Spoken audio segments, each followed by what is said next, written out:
Back a strong show of support at a rally in Houston, Texas this weekend for a woman being called the speed trap hero. A few weeks ago, Natalie Plummer saw police looking for speeders, so she held up a sign on the sidewalk that read "Speed Trap" to warn the drivers.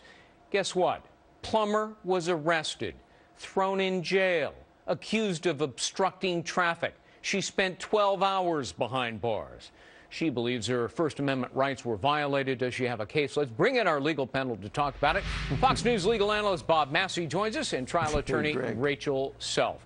Rachel, if the goal of police is to get motorists to drive within the speed limit, aren't the actions of Natalie Plummer consistent with the very same goal? Indeed, isn't she helping police, not hindering them? Yes. I think she absolutely is, because people are going to slow down to read the sign, and then they're not going to be speeding. Also, I think it is so absurd that the police arrested this woman, and everybody knows that warning about speed traps is about as American as apple pie. It simultaneously creates a camaraderie amongst motorists, and it also gives you a sense of sticking it to the man, and you're allowed to warn your fellow motorists. Sure. You're allowed to warn your fellow motorists. I mean, people do it all the time on the highway. They flash their lights to oncoming traffic to warn about speed traps, and it's actually legal in a bunch of states. But Bob, Natalie Plummer is charged with obstructing traffic. How in the world is her sign, this inanimate object, obstructing anything? To the contrary, isn't it advising motorists stay within the law?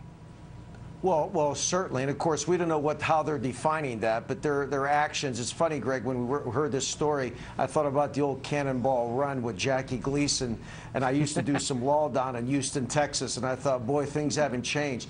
The thing that bothers me about it is, why not at best, if there's a problem, why not just issue a citation?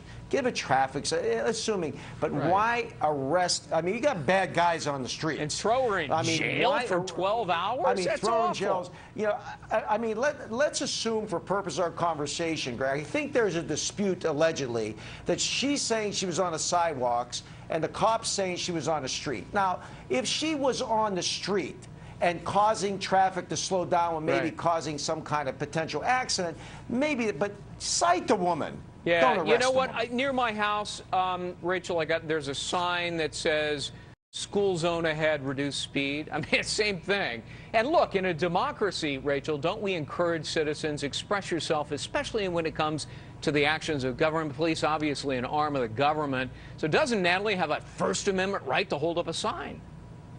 Absolutely, she does, especially on a public sidewalk. For our entire history, we've been allowed to express ourselves on sidewalks and squares and to say exactly what it is that we think.